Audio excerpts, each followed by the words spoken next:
بسم اللہ الرحمن الرحیم۔ سامعین کرام، آپ سن رہے ہیں اردو کہانی ٹرنٹولا، جس کے مصنف ہیں مظہر کلیم ایم اے، اور یہ اس سلسلے کی قسط نمبر 3 ہے۔ مجھے امید ہے آپ کو میری یہ کاوش پسند آ رہی ہوگی۔ آپ نے اگر ابھی تک میرا چینل کہانی گھر سبسکرائب نہیں کیا تو ابھی میرے چینل کو سبسکرائب کر کے بیل نوٹیفیکیشن آن کر لیجئے تاکہ آنے والی ہر نئی کہانی کی اطلاع بر وقت آپ تک پہنچ سکے۔ کرنل فریدی کی موت کا تصور آتے ہی وہ جیسے ہوش میں آ گیا۔ نہیں، کرنل فریدی نہیں مر سکتا۔ اور پھر وہ لپک کر کرنل فریدی کی طرف بڑھا۔ اسے ارد گرد کا کوئی ہوش نہ رہا۔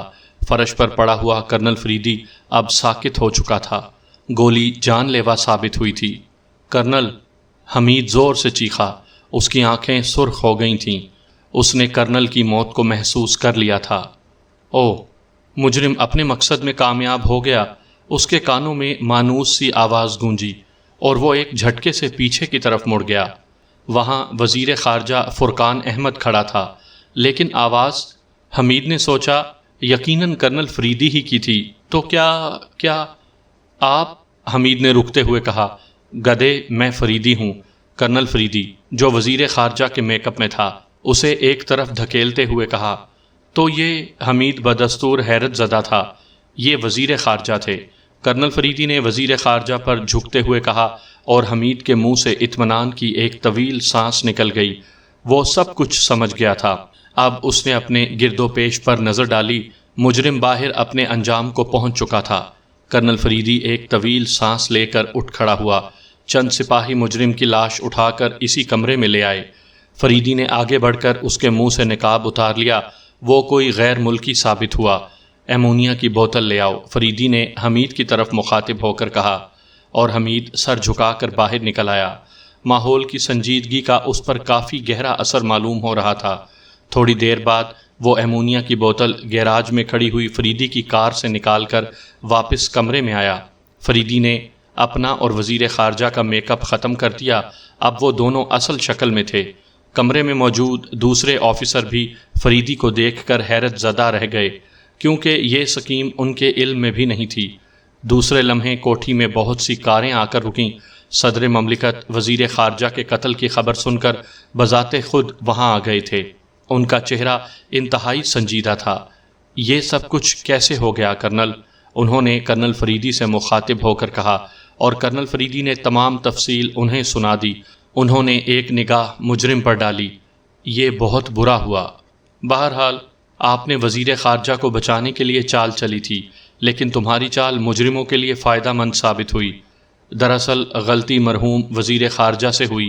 میں نے انہیں سختی سے منع کیا تھا کہ آپ کسی حالت میں بھی الماری کے پیچھے سے باہر نہیں نکلیں گے، لیکن شاید وہ مجرم کو وہاں موجود پا کر گھبرا گئے اور باہر آ گئے۔ ویسے پہلا فائر مجرم پر انہوں نے ہی کیا تھا، لیکن گھبراہٹ میں گولی نشانے پر نہ پڑی اور مجرم کی گولی ان کے دل میں گھس گئی۔ فریدی نے صدر کو ساری تفصیل بتلاتے ہوئے کہا۔ کیا یہی ٹرنٹولا ہے؟ صدر نے مجرم کی لاش پر نظر ڈالتے ہوئے کہا۔ نہیں، میرے خیال میں یہ اس کا کوئی کارندہ ہے، کیونکہ بڑے مجرم بذات خود کبھی سامنے نہیں آتے، فریدی نے کہا۔ دوسری صبح وزیر خارجہ کے قتل کی خبر سارے ملک میں پھیل گئی۔ عوام سہم کر رہ گئے۔ دوسرے دن کے اخبارات نے وزیر خارجہ کے قتل پر طویل تبصرے کیے اور پولیس کو خوب لتاڑا۔ کرنل فریدی پر بھی دبے دبے الفاظ میں چوٹیں کی گئی تھیں۔ قاسم آج موج میں تھا۔ کل ہی اسے ایک بہت بڑا کانٹریکٹ ملا تھا، جس سے اس کے اندازے کے مطابق تقریباً 4 لاکھ روپے کا منافع ہونا تھا۔ قاسم لاکھ بے وقوف سہی، لیکن اپنے کاروبار میں وہ بہت ہوشیار تھا۔ مثل مشہور ہے، دیوانہ بکار خویش ہوشیار۔ یہی حالت قاسم کی تھی۔ کل ہی اس نے چیف انجینئر کو 25,000 روپے کی رشوت دے کر ٹینڈر اپنے نام لکھوایا تھا۔ اسی لیے آج وہ خوش تھا۔ وہ سوچ رہا تھا کہ آج حمید کے ساتھ کوئی تگڑی سی خوشی منانی چاہیے۔ جب بھی وہ موج میں ہوتا، اس کا دھیان حمید کی طرف ہی جاتا۔ حمید اس کا ایسا دوست تھا جس سے وہ خار بھی کھاتا، لیکن اس کے بغیر خوشی کا اس کے ذہن میں تصور ہی نہ آتا۔ اسے حمید کی صلاحیتوں کا پوری طرح علم تھا۔ ابھی وہ سوچ ہی رہا تھا کہ حمید کو ٹیلی فون کرے کہ ٹیلی فون کی گھنٹی زور زور سے بجنے لگی۔ قاسم نے رسیور اٹھا کر کانوں سے لگا لیا۔ ہیلو، کون ہے؟ قاسم کا لہجہ لٹھ مار قسم کا تھا۔ ابے کیا چھپکلی بیگم سے مار کھائے بیٹھا تھا؟ دوسری طرف سے حمید کی آواز اس کے کانوں سے ٹکرائی۔ کیا کہا؟ ٹانگیں نہ چیر دوں؟ وضع مار کے تو دیکھے۔ قاسم کی آواز اور زیادہ بلند ہو گئی۔ پھر کیا ہو گیا ہے تمہیں؟ اس بار حمید کے لہجے میں نرمی کے آثار نمایاں تھے۔ قاسم بھی اس کے نرم لہجے سے متاثر ہو گیا، اور اب اسے خیال آیا کہ آواز تو حمید کی ہے، ورنہ پہلے وہ فقرہ سن کر ہی اکھڑ گیا تھا۔ اس نے سوچنے کی تکلیف ہی گوارا نہ کی کہ کون بول رہا ہے۔ ابے غمید صاحب تم ہو؟ اللہ قسم تم تو جنتی ہو، جنتی، قاسم نے بھرائی ہوئی آواز میں کہا۔ کیوں، میں جنتی کیسے ہو گیا؟ حمید کی آواز میں حیرت تھی۔ میں تمہیں فون کرنے ہی والا تھا کہ تم نے پہلے فون کر دیا۔ صاف ظاہر ہے کہ تم کوئی پیر فقیر ہو، اور پیر فقیر جنتی ہوتے ہیں، قاسم نے تشریح کرتے ہوئے کہا۔ چلو شکر ہے جنتی ہی ہوں، تمہاری طرح جہنمی تو نہیں، حمید نے اسے چڑھاتے ہوئے کہا۔ کیا کہا؟ میں جہنمی؟ ابے ذرا میں نے مسکا لگایا تو اکڑ ہی گئے۔ سالے تم کیا، تمہاری 7 پشتیں جہنمی ہیں، میں کیوں ہونے لگا جہنمی؟ سالے پولیس والے ہوتے ہی جہنمی ہیں۔ قاسم ہتھے سے اکھڑ گیا۔ بھلا وہ اپنے آپ کو جہنمی کہلوانا کیسے گوارا کر لیتا؟ تم بھی تو پولیس والوں کے دوست ہو، اس لیے تم بھی میرے ساتھ جہنم میں جاؤ گے، حمید نے مزید ٹکڑا لگاتے ہوئے کہا۔ تو پھر آج سے میری تمہاری دوستی موستی ختم۔ تم نے مجھے پہلے کیوں نہ بتلا دیا؟ خواہ مخواہ اب توبہ موبہ کرنی پڑے گی۔ قاسم کے لہجے میں پریشانی کے اثرات نمایاں تھے۔ ارے قاسم، ہاں مجھے یاد آیا، چلتے ہو؟ تمہیں تگڑی فل فلوٹیوں سے ملواؤں گا۔ حمید نے اچانک اپنا لہجہ بدل دیا۔ فل فلوٹیوں؟ ارے ابھی چلو، قاسم خوش ہو کر بولا۔ تگڑی سی فل فلوٹیوں کے تصور سے ہی اس کی باچھیں کھل گئیں، اور وہ جنت جہنم سب کچھ بھول بھال گیا۔ تو پھر آ جاؤ، حمید نے کہا۔ کہاں چلنا پڑے گا؟ قاسم نے پھر تجسس سے مجبور ہو کر پوچھ لیا۔ جہنم میں، حمید نے دھیرے سے جواب دیا۔ ٹھیک ہے، میں تیار ہوں، قاسم نے جوشیلے لہجے میں کہا۔ ابے میں نے جہنم کہا ہے، حمید نے زور دیتے ہوئے کہا۔ اس کا شاید جہنم کے لفظ پر قاسم نے جوش میں غور ہی نہ کیا ہو۔ او ہاں، میں نے سن لیا ہے، میں کوئی بہرا مہرا تو نہیں ہوں، جہنم میں ہی تو فلوٹیاں ہوں گی، قاسم نے تقریباً دھاڑتے ہوئے کہا۔ اوکے ٹھیک ہے، کوٹھی آ جاؤ، میں انتظار کر رہا ہوں، حمید نے کہا اور رسیور رکھ دیا۔ قاسم نے بھی جلدی سے رسیور رکھا اور تیز تیز قدم اٹھاتا ہوا ڈریسنگ روم کی طرف بڑھ گیا۔ تھوڑی دیر بعد وہ ایک بہترین قسم کا سوٹ پہنے، چہرے پر خاصا بھونڈا سا میک اپ کر کے باہر نکلا۔ جیسے ہی وہ پورچ میں آیا، اسے ملازم ہاتھ باندھے کھڑا نظر آیا۔ قاسم کے چہرے پر اسے دیکھ کر شکنیں پڑ گئیں۔ ابے حرام خور، چڑی دار کی اولاد، کیا منحوس سی شکل مکل لیے کھڑا ہے، اس نے غصے سے دھاڑتے ہوئے کہا۔ مائی باپ، کچھ عرض کرنا ہے، شمو نے قاسم کے فکروں کی پرواہ کیے بغیر انتہائی لجاجت آمیز لہجے میں کہا۔ ابے حجور کی اولاد، میں تیرا مائی باپ کیسے ہو گیا؟ قاسم کے چہرے پر قدرے حیرت کے آثار تھے۔ حجور، ہمرے مائی باپ تو آپ ہیں، شمو کا لہجہ اور زیادہ لجاجت آمیز ہو گیا۔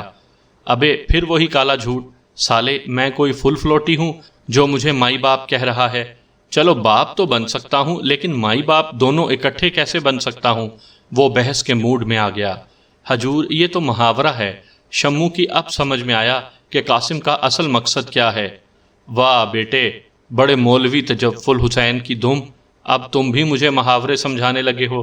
چلو بھاگ جاؤ یہاں سے، ورنہ مار مار کے بھرکس نکال دوں گا۔ اس کے لہجے میں اکتاہٹ تھی۔ لیکن حجور، شمو نے قاسم کو کار کی طرف بڑھتے ہوئے دیکھ کر پھر کہا۔ جا بھاگ جا، ابے حجور حجور لگا رکھی ہے، ورنہ کار اوپر چڑھا دوں گا، قاسم نے کار میں بیٹھتے ہوئے کہا۔ اس کے چہرے پر شدید غصے کے تاثرات تھے۔ شمو نے اب خاموشی میں عافیت سمجھی، ورنہ قاسم سے کوئی بعید نہیں تھا کہ وہ شمو کے اوپر ہی کار چڑھا دے۔ قاسم نے کار سٹارٹ کی اور اگلے لمحے اس کی نئی شیورلیٹ شہر کی سڑکوں پر تیزی سے دوڑ رہی تھی۔ اس کے دماغ فل فلوٹیوں کے تصور کر رہا تھا جن سے حمید نے اسے ملوانا تھا۔ کبھی کبھی اپنے تصور میں وہ اتنا غرق ہو جاتا کہ حادثہ ہوتے ہوتے بچتا۔ بہرحال وہ بخیر و عافیت حمید کی کوٹھی تک پہنچنے میں کامیاب ہو گیا۔ حمید اس کے انتظار میں برآمدے میں ہی کھڑا تھا۔ قاسم نے کار روکی، حمید بڑھ کر اس کار میں بیٹھ گیا۔ اس کے ہاتھ میں ایک چھوٹا سا اٹیچی کیس بھی تھا، اس نے کار کی پچھلی سیٹ پر رکھ دیا۔ چلو پیراڈائز پوائنٹ، حمید نے قاسم کو کہا۔ لیکن تم تو جہنم کا کہہ رہے تھے، قاسم نے چونکتے ہوئے کہا۔ وہیں سے راستہ جاتا ہے، حمید نے اطمینان سے کہا۔ ویسے حمید کو حیرت تھی کہ قاسم آخر اتنے مطمئن انداز میں جہنم کا نام کیوں لے رہا ہے۔ پھر خلاف توقع قاسم نے خاموشی سے کار سٹارٹ کی اور پھر اس کی کار تیزی سے شہر سے دور ہونے لگی۔ پیراڈائز پوائنٹ ساحل سمندر کے مخصوص کونا تھا جہاں اتوار کی شام کو تمام شہر کا حسن سمٹ کر اکٹھا ہو جاتا تھا، اور آج اتوار تھا، اس لیے حمید نے وہیں کا پروگرام بنایا تھا۔ تھوڑی دیر کی خاموشی کے بعد قاسم نے اچانک حمید کی طرف خوفزدہ لہجے میں دیکھتے ہوئے کہا، کیا سچ مچ جہنم میں جاؤ گے؟ نہ جانے قاسم کیا سوچتے سوچتے خوفزدہ ہو گیا تھا۔ تو کیا تم مذاق سمجھ رہے ہو؟ حمید نے انتہائی سنجیدگی سے کہا۔ او مر گیا! قاسم کا چہرہ خوف سے بگڑ گیا اور اس نے کار کو بریک لگا دی۔ ابے الو، کار تو چلاؤ، سارا ٹریفک روک دیا ہے تم نے، حمید نے پریشانی سے دیکھتے ہوئے کہا۔ بے شمار کاریں ان کے پیچھے رک گئی تھیں اور ہارن پر ہارن دے رہی تھیں۔ اس وقت وہ شہر کی سب سے زیادہ معروف سڑک پر تھے۔ میں تو نہیں چلاتا، ٹریفک جائے سالی بھاڑ میں، پہلے یہ بتاؤ کہ مذاق کر رہے تھے؟ قاسم نے اسٹیئرنگ سے ہاتھ اٹھا لیے۔ ابے موٹے، تم کار تو چلاؤ، حمید جھنجھلا گیا، کیونکہ دراصل ان کی وجہ سے سارا ٹریفک رک چکا تھا۔ لیکن اس سے پہلے کہ قاسم کار چلانے یا نہ چلانے کا سوچتا، ایک قوی ہیکل سا نوجوان قاسم کی کھڑکی کے قریب آ گیا۔ اس کا چہرہ غصے کی وجہ سے سرخ ہو رہا تھا۔ وہ شاید پچھلی کار میں تھا۔ کار کیوں نہیں چلاتے؟ تمہارے باپ کی سڑک ہے، اس نے آ کر قاسم سے مخاطب ہو کر کہا، اور قاسم ہتھے سے ہی اکھڑ گیا۔ نہیں چلاتا سالے، تمہاری کوئی دھونس ہے؟ ہماری مرضی، چلائیں یا نہ چلائیں، تم کوئی خدائی فوجدار ہو؟ قاسم نے تو اب چابی گھما کر انجن بھی بند کر دیا، اور دوسرے لمحے وہ ہوا جس کی امید کم از کم حمید کو نہیں تھی۔ اس نوجوان نے جیب سے ریوالور نکال کر قاسم پر فائر کر دیا۔ قاسم ریوالور پر نظر پڑتے ہی لاشعوری طور پر خوفزدہ ہو کر بے اختیار جھک گیا اور گولی سامنے ونڈ سکرین پر پڑی۔ ونڈ سکرین کی کرچیں اچٹ کر حمید کے چہرے کو زخمی کر گئیں۔ اس کے چہرے سے خون بہنے لگا۔ حمید کے غصے کی انتہا نہ رہی۔ وہ پھرتی سے دروازہ کھول کر باہر نکل آیا۔ نوجوان بھی شاید غصے میں پہلا فائر کر بیٹھا تھا، اب ہوش میں آ گیا اور اس نے دوسرا فائر نہیں کیا، لیکن اب حمید کے سر پر چھپکلی سوار ہو گئی تھی۔ اس نے جمپ لگایا اور پھر کار کے بونٹ پر سے ہوتا ہوا نوجوان کو سڑک پر لیتا گیا۔ فائر کی آواز سے چاروں طرف سراسیمگی پھیل گئی تھی، اور اب ان دونوں کے ارد گرد بہت سے لوگ اکٹھے ہو گئے تھے۔ چند نے آگے بڑھ کر ان دونوں کو علیحدہ کرنے کی کوشش کی، لیکن ناکام رہے۔ قاسم کار میں ہونکوں کی طرح بیٹھا ٹکر ٹکر دونوں کو لڑتے دیکھ رہا تھا، جیسے اس کی سمجھ میں نہ آ رہا ہو کہ یہ سب کچھ کیا ہو رہا ہے۔ شاید فائر کے دھماکے نے اس کے اعصاب کو سن کر دیا تھا۔ حمید اس نوجوان کو سڑک پر رگیت رہا تھا، اور پھر اس نوجوان کو غصہ آ گیا۔ وہ بھی ایک مضبوط جسم کا مالک تھا اور شاید لڑائی بھڑائی میں بھی ماہر تھا، کیونکہ دوسرے لمحے اس نے جھٹکا دے کر حمید کو الگ پھینک دیا۔ لیکن حمید کے سر پر تو بھوت سوار تھا۔ وہ پھر اچھل کر اس پر آ پڑا، لیکن وہ نوجوان کروٹ بدل گیا اور حمید اپنے ہی زور میں لڑکتا چلا گیا۔ نوجوان نے حمید کو پکڑنا چاہا، لیکن حمید نے اس کے پیٹ میں مکہ دے مارا اور وہ کرا کر وہیں سڑک پر الٹ گیا۔ باقی لوگوں نے اس نوجوان کا حشر دیکھ کر ان کو چھڑانے کی مزید کوشش نہ کی اور خاموشی سے تماشا دیکھنے لگے۔ وہ نوجوان جیسے ہی اٹھا، حمید نے اچھل کر اس کی ناک پر ٹکر دے ماری۔ ٹکر انتہائی شدید تھی۔ اس نوجوان کی ناک سے خون بہنے لگا۔ ادھر حمید کا چہرہ بھی اپنے ہی خون سے تر تھا۔ اس کی آنکھوں کے آگے بھی خون جمع تھا، جس سے سارا منظر اسے گہرا سرخ نظر آ رہا تھا، جس نے اس کی وحشت کچھ اور بڑھا دی۔ دوسرے لمحے اس نوجوان کی فلائنگ کک حمید کے سینے پر پڑی اور حمید سڑک پر گرا، لیکن پھر لپک کر اٹھا اور اس نوجوان کی طرف لپکا۔ اس نے حمید کو مکہ مارنا چاہا، لیکن اس کا ہاتھ حمید کی گرفت میں آ گیا اور حمید نے جھٹکے سے اس کا بازو مروڑ دیا۔ تڑخ کی آواز نکلی اور اس کے ساتھ ہی اس نوجوان کے منہ سے ایک کری چیخ نکل گئی۔ بازو کی ہڈی ایک ہی جھٹکے سے ٹوٹ گئی تھی۔ حمید نے دوسرے ہاتھ کا مکہ اس کے پیٹ میں دے مارا اور وہ لڑکھڑا کر سڑک پر گرنے لگا تھا کہ اچانک ایک زبردست دھماکہ ہوا اور اس نوجوان کے سر کے چیتھڑے اڑ گئے۔ یہ کارنامہ یقیناً رائفل کی گولی کا تھا۔ اس سے پہلے کہ حمید سنبھلتا ایک اور دھماکہ ہوا اور حمید کو ایک زوردار جھٹکا لگا اور منہ کے بل سڑک پر آ گرا۔ اسے محسوس ہوا جیسے اس کی پشت میں کوئی گرم سلاخ اترتی چلی گئی ہو۔ اس کی آنکھوں کے سامنے اندھیرا چھانے لگا۔ اس کا جسم زور زور سے جھٹکے کھا رہا تھا۔ اسے ایسا محسوس ہوا جیسے اس کی روح اس کے جسم کا ساتھ چھوڑتی جا رہی ہے۔ اس نے بے اختیار ادھر ادھر ہاتھ پٹکے، لیکن بے سود۔ اس کا ذہن دھندلا ہوتا جا رہا تھا، اور پھر اسے ایسا محسوس ہوا جیسے وہ کسی عمیق گہرے گڑھے میں گرتا چلا جا رہا ہو، اور پھر اس کے ذہن میں ایک ہلکا سا دھماکہ ہوا اور خاموشی چھا گئی۔ حمید، جس کی پشت میں گولی لگی تھی، چند لمحے سڑک پر تڑپ تڑپ کر اب ساکن ہو چکا تھا۔ اس کا چہرہ بگڑ گیا تھا، ہاتھ پاؤں مختلف سمتوں میں پھیلے ہوئے تھے اور آنکھیں بند تھیں۔ ادھر قاسم نے حمید کو یوں گرتے اور تڑپتے دیکھ کر ہوش کھو دیے، اور جیسے ہی حمید کا جسم ساکن ہوا، وہ بھی اپنی کار میں بے ہوش ہو کر سیٹ پر گر گیا۔ پھر حسب معمول ملک کی تمام اخباروں میں ٹرنٹولا کا نیا طویل خط آ گیا۔ اخباروں نے اس خط کو پہلے صفحے پر نمایاں طور پر شائع کیا تھا۔ افسروں نے ان خطوط کے لفافوں کی اچھی طرح جانچ پڑتال کی تاکہ سراغ کا پتہ چلایا جا سکے، لیکن وہ سب خط دارالحکومت سے پوسٹ کیے گئے تھے، اس لیے ان سے کسی سراغ کا معلوم بے سود تھا۔ خط یہ تھا: ٹرنٹولا ایک عظیم طاقت ہے، اور یہ عظیم طاقت اب عوام کے مفادات کی نگرانی کے لیے میدان میں نکل آئی ہے۔ حکومت کے انتہائی مکمل انتظامات اور کرنل فریدی کی ذہین چالوں کے باوجود ٹرنٹولا اپنے جاری کردہ اعلان میں کامیاب ہو گیا ہے۔ وزیر خارجہ فرقان احمد نے ملک کی خارجہ پالیسی کی بنیاد ملک کے مفادات کے خلاف رکھی ہے۔ اس کا نتیجہ اسے بھگتنا پڑا۔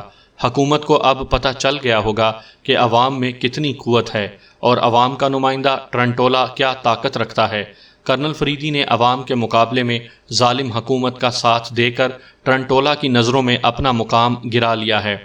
اس کا نام میری بلیک لسٹ میں درج ہو چکا ہے، لیکن اس کی سابقہ خدمات کے پیش نظر میں اسے ایک اور موقع دیتا ہوں، اور اس کے ساتھ ہی اسے متنبہ کرتا ہوں کہ اگر اب اس نے ٹرنٹولا کی راہ میں روڑے اٹکانے کی کوشش کی تو اسے سر بازار ختم کر دیا جائے گا۔ اس کا ثبوت اسے کیپٹن حمید کی موت کی شکل میں دے دیا گیا ہے، جسے میرے کارندے سے الجھنے کی پاداش میں سر بازار شوٹ کر دیا گیا ہے۔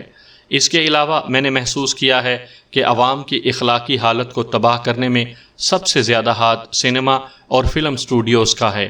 اس لیے عوام کی اخلاقی حالت سدھارنے کے لیے میں یہ ضروری سمجھتا ہوں کہ حکومت ملک کے تمام سینما اور سٹوڈیوز کو فوری طور پر بند کر دے، ورنہ آج سے ٹھیک 3 دن بعد دوپہر کو 12 بجے ملک کے تمام سینما اور سٹوڈیوز کو ڈائنامائٹ سے اڑا دیا جائے گا، اور اس تمام نقصان کی ذمہ داری حکومت پر ہوگی۔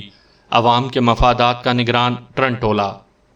خط کے چھپتے ہی عوام میں خوف و ہراس اپنے انتہا پر پہنچ گیا۔ حکومت وزیر خارجہ کے قتل سے پہلے ہی پریشان تھی کہ اب ٹرنٹولا کے نئے اعلان نے ساری حکومت کو ہلا کر رکھ دیا۔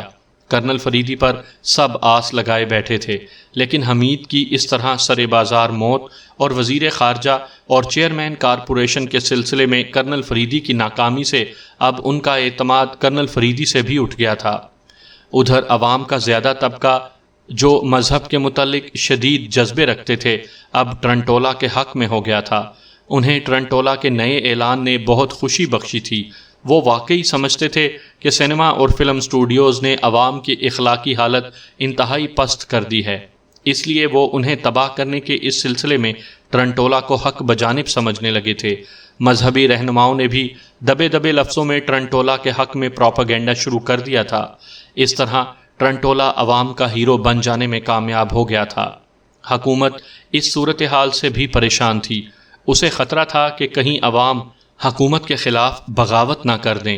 ادھر حمید کی موت کے بعد حمید کی لاش سمیت کرنل فریدی بھی روپوش ہو گیا تھا۔ حکومت نے اسے ڈھونڈنے کی کوششیں کی تھیں، لیکن بے سود۔ کرنل فریدی اور کیپٹن حمید کی لاش کا کہیں پتہ نہ چلا۔ تھک ہار کر حکومت نے اس کی تلاش فی الحال ترک کر دی۔ سینما اور سٹوڈیوز کی حفاظت کا انتظام کرنے لگی۔ سینماؤں اور سٹوڈیوز کے مالکوں نے ٹرنٹولا کے خلاف حکومت سے مدد کی درخواست کی تھی، وہ بھلا اپنے کروڑوں روپے کی جائیداد سے کیسے ہاتھ دھوتے؟ ادھر حکومت بھی سینماؤں اور اسٹوڈیوز کو بند کرنے کے حق میں نہیں تھی، کیونکہ اس شعبے سے حکومت کو روزانہ لاکھوں روپے کی آمدنی ہوتی تھی۔ اس لیے حکومت نے ان کی حفاظت کے لیے بڑے پیمانے پر بندوبست کر لیا اور ملک میں ہنگامی حالات کا اعلان کر دیا گیا۔ سینماؤں اور اسٹوڈیوز کی حفاظت کے لیے فوج کی مدد بھی طلب کر لی گئی۔ ملک میں ٹرنٹولا کے موضوع پر بات چیت کرنے کے لیے پابندی لگا دی گئی۔ واقعی ٹرنٹولا نے تمام ملک کو ایک عجیب پریشانی سے دوچار کر دیا تھا، جس سے نپٹنے کی کوئی صورت حکومت کو نظر نہیں آتی تھی۔ فائروں کی آواز سنتے ہی مجمع کائی کی طرح پھٹ گیا، جدھر جس کا منہ آیا بھاگ گیا۔ لیکن مخالف سمت سے ایک سپورٹ کار تیزی سے قاسم کی کار کی طرف بڑھی۔ اس میں سے ایک نوجوان پھرتی سے باہر نکلا اور اس نے حمید کی لاش اٹھا کر کار میں دھکیلی، اور پھر دوسرے لمحے اس کی کار ریورس گیئر میں کافی دور تک پیچھے بھاگتی چلی گئی، اور پھر ایک مناسب جگہ دیکھ کر اس نے ٹرن لیا اور پھر وہ نظروں سے اوجھل ہو گئی۔ یہ سب کچھ چند لمحے میں ہی ہو گیا۔ سب لوگ حیران پریشان تھے، انہیں سمجھ نہیں آ رہی تھی کہ یہ سب کیا ہے۔ کیا انہوں نے کوئی خواب دیکھا ہے؟ چند لوگوں کا یہ کہنا تھا کہ یہ سب کچھ کسی فلم کی شوٹنگ کے لیے کیا گیا ہے، غرض یہ کہ جتنے منہ اتنی باتیں۔ پھر دوسرے لمحے پولیس کی پیٹرولنگ کاریں وہاں پہنچ گئیں۔ قاسم کو کار سے نکال کر پیٹرولنگ کار میں ڈال کر ہسپتال منتقل کیا گیا۔ اس نوجوان کی لاش اٹھا کر ایک اور پیٹرول کار کے ذریعے پولیس ہیڈ کوارٹر بھیج دی گئی۔ قاسم اور اس نوجوان کی کار، جو قاسم کے بالکل پیچھے تھی، دھکیل کر سڑک کے کنارے پر کی گئی اور ٹریفک کھول دیا گیا۔ چاروں طرف اس واقعے پر شدید چہ میں گوئیاں ہو رہی تھیں۔ پریس رپورٹر اور پریس فوٹوگرافر بھی آن دھم کے۔ سپورٹس کار حمید کو لیے تیز رفتاری کے ریکارڈ توڑتی ہوئی سڑکوں پر بھاگتی جا رہی تھی۔ کار چلانے والے کے جبڑے بھنچے ہوئے تھے اور وہ پوری توجہ سے ڈرائیونگ کر رہا تھا۔ چند لمحے بعد وہ ایک عظیم الشان کوٹھی کے پھاٹک پر پہنچ گیا۔ چوکیدار نے کار کو دیکھتے ہی جلدی سے پھاٹک کھول دیا اور دوسرے لمحے کار پورچ میں موجود تھی۔ اس نوجوان نے تیزی سے حمید کو اٹھا کر کمر پر لادا۔ حمید کے سارے کپڑے خون سے بھرے ہوئے تھے۔ وہ اس کو تیزی سے اٹھا کر مختلف کمروں سے ہوتا ہوا بڑے سے کمرے میں آ گیا۔ یہ کمرہ اپنے ساز و سامان کے لحاظ سے کسی سرجن کا آپریشن تھیٹر معلوم ہو رہا تھا۔ اس نوجوان نے پھرتی سے حمید کو سینے کے بل میز پر لٹا دیا۔ کمرے میں موجود ایک ادھیڑ عمر آدمی، جس کے چہرے پر انتہائی سنجیدگی اور وقار تھا، حمید کی طرف بڑھا۔ اس نے حمید کی نبض چیک کی اور پھر اسے سیدھا کر کے اس کے سینے پر کان لگا دیے اور اس کی آنکھیں کھول کر ٹارچ کی روشنی اس کی آنکھوں پر ڈالی۔ حمید کو لے کر آنے والا نوجوان اس کے قریب خاموشی سے کھڑا ہوا تھا۔ اس کے چہرے پر امید و بیم کے سائے لہرا رہے تھے۔ ڈاکٹر نے اس کی حالت دیکھی اور کہا، ابھی جان باقی ہے، کیس انتہائی سیریس ہے، میں اس کا فوراً آپریشن کرنا چاہتا ہوں۔ اور اس نوجوان کا چہرہ اتنا سن کر کھل گیا اور اس کے منہ سے اطمینان کی ایک طویل سانس نکلی تھی۔ وہ ادھیڑ عمر یقیناً ڈاکٹر تھا۔ اس نے میز کے نیچے لگا ہوا بٹن دبا دیا۔ دور کہیں گھنٹی بجنے کی آواز آئی اور پھر چند لمحے بعد 2 نرسیں اور ایک اور نوجوان کمرے میں داخل ہوئے۔ وہ حمید کو اس حالت میں میز پر پڑے ہوئے دیکھ کر چونک پڑے۔ ڈاکٹر نے انہیں فوراً آپریشن کی تیاری کا حکم دے دیا اور وہ سب پھرتی سے آپریشن کی تیاریوں میں مصروف ہو گئے۔ حمید کو لے کر آنے والا نوجوان اس دوران کمرے سے باہر نکل گیا۔ وہ تیز تیز قدم اٹھاتا ہوا کوٹھی کے گول کمرے میں آیا اور چند لمحے بعد وہ کسی کو فون پر کال کر رہا تھا۔ Hello, 01 speaking. اس نے رابطہ قائم ہوتے ہی جلدی سے کہا، ہارڈ سٹون۔ دوسری طرف سے فریدی کی پروقار آواز گونجی۔ 01 نے مختصر طور پر فریدی کو تمام حالات بتلائے۔ اور ڈاکٹر قریشی کی کیا رپورٹ ہے؟ اب فریدی کی آواز میں شدید پریشانی نمایاں تھی۔ انہوں نے کہا ہے کہ کیس انتہائی خطرناک ہے، وہ آپریشن کی تیاری کر رہے ہیں، 01 نے بتلایا۔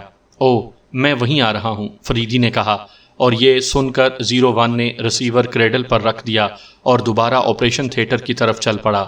وہ کمرے میں داخل ہوا تو ڈاکٹر، جو حمید کے خون کا تجزیہ کر رہا تھا، سر اٹھا کر اس کی طرف دیکھنے لگا۔